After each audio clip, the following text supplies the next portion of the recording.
Hey guys, Mustached here to review the movie They Will Kill You. Yes, I am aware that I'm really late on this one, but you know how it is with the video games and movies back and forth and to and fro. So, it is what it be sometimes when being late on movie reviews. But I digress. I am still here to review it as objectively as possible. And I have seen the trailer, I guess I would more so say a teaser trailer of They Will Kill You. Which is why I think I was presently surprised about the twist, or, kind of the twist of this movie. Yeah, I kind of will go with that. The trailer did not spoil, so spoiler alert, that what she would be running into are essentially these people that are immortal, or temporarily so. So that was fun. Anywho, let us dive into the rest of the movie as objectively as possible. So we start the movie with her and her younger sister escaping from an abusive relationship. They have escaped to some store in New York. However, he is caught up with them and is trying to get them back. She shoots the husband, or ex-husband in this case, and runs off as the cops have arrived. And of course, they would have just seen the tail end of the situation, so she would have gotten arrested regardless. So she runs off from the younger sister.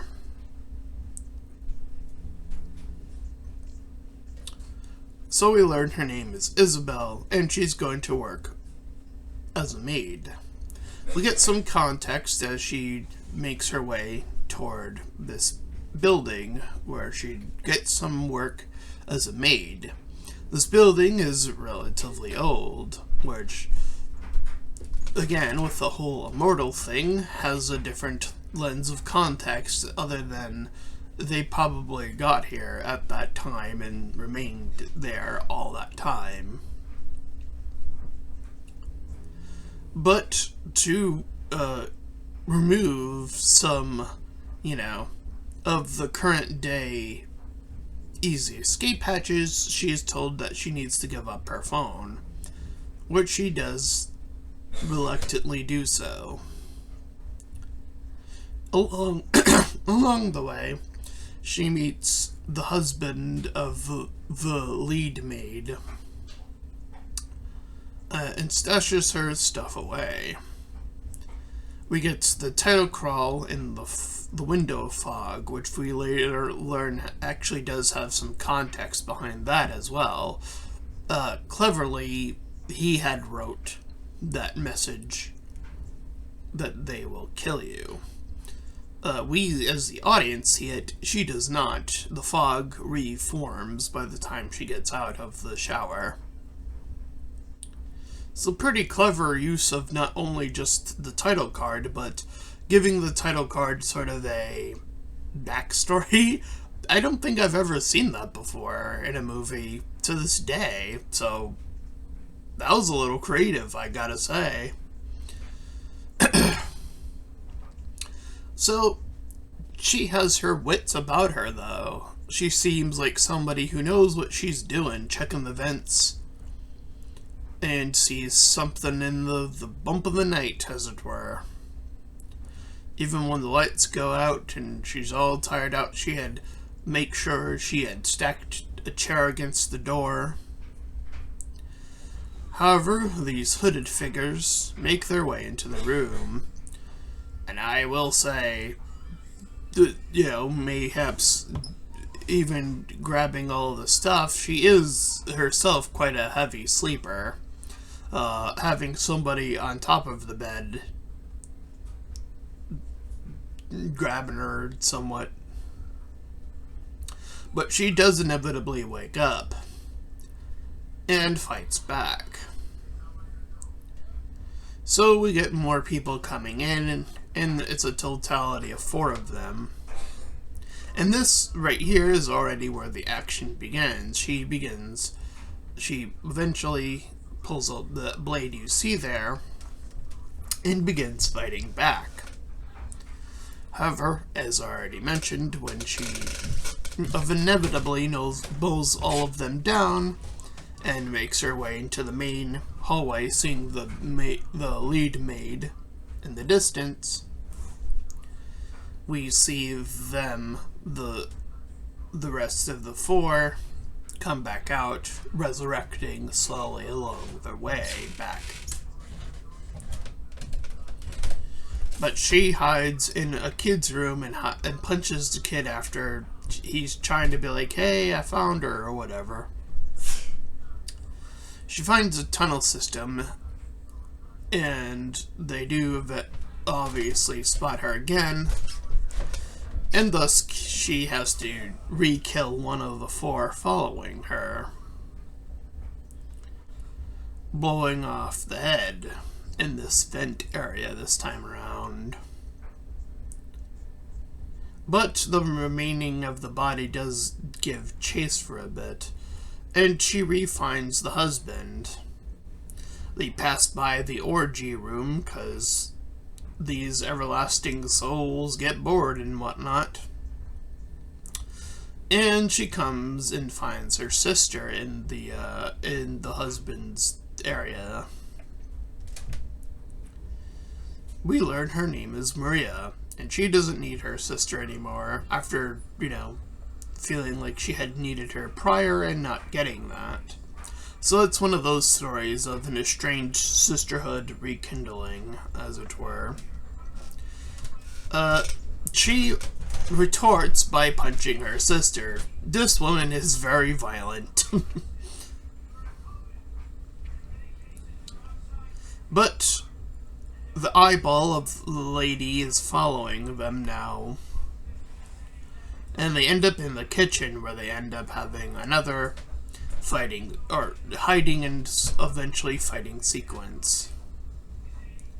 The maid lead makes another announcement saying how they need to capture these 2.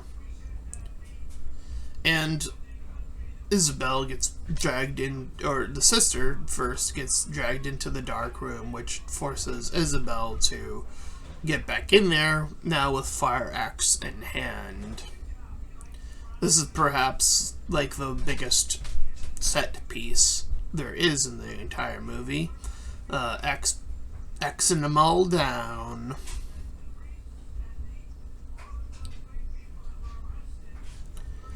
But she regrabs her sister at the end of this, ends up in this place with a ladder in it. They get caught between somebody chasing them and a group up above.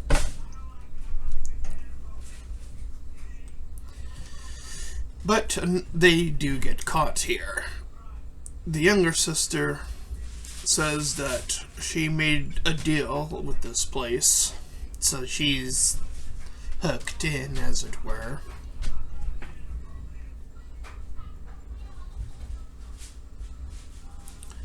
But she writes her own name on the pig at a point. This allows her to become being able to be injured, as it were, but able to resurrect. So the stakes at this point of the movie are dropped. And I will say, I do think that is fine, actually.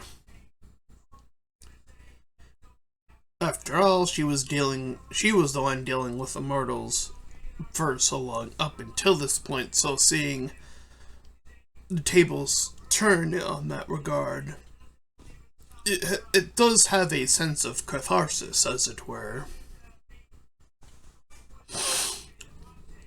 But the big old demon possesses a pig head, and the pig head possesses the lead maid, leading to our last one-on-one fight. She burns the entire pig, with the exception of this little sliver that she initially had written her own name, and then writes her sister name after the sister had died, so she resurrects. And I guess once resurrected, you could just crumble up the... Yeah, the ending of this movie does have that cheat of, like, I guess that is the issue with the immortal thing, is that it's unclear if you needed to keep that piece alive, question mark, or if it's fine throwing it away, or what.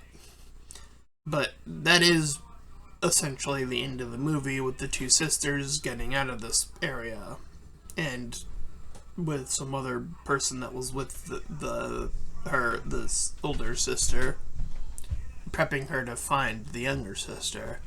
And that was They Will Kill You.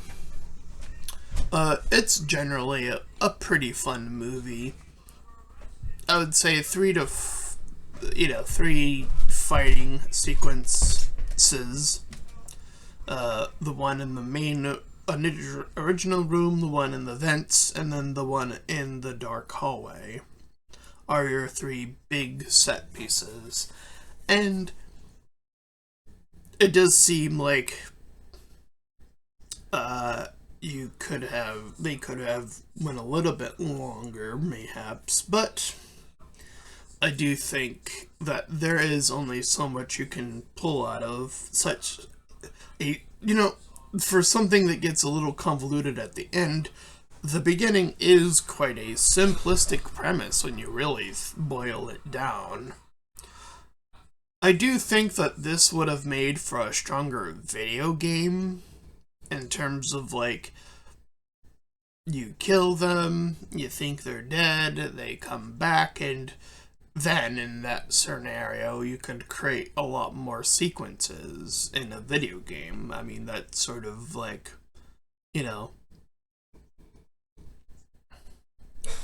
So having it be a movie is a little bit odd. I will say that much. This definitely feels oriented in terms of it feels like it should have been a video game, but I digress. Other than that and the ending, I would still say overall it's still a rather enjoyable flick. You get plenty of action, a little, just enough characterization where you're just like, I guess I'll lead that.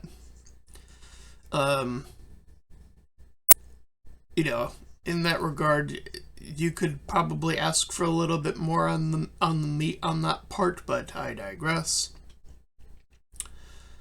So yeah, this is like a 6 or 7 out of 10 for me, at least. Again, the ending is definitely what pulls it back to that 6, and as well as the characterization, just to be clear. Outside of those 2 hindrances, I would still say it's more enjoyable than not, though. So that's why I would probably most likely land in a 6 rather than just a 5. But that is my review of They Will Kill You. If you ended up enjoying that review, then please feel free to like, comment, and subscribe. Also, make sure to check out those links in the description. Want to head to my petition about small YouTubers to get to my PayPal. You can help support me, my channel directly, and there to my Discord server. You can join, collab, shill, do all that cool stuff for free. And until next time, everyone, bye-bye.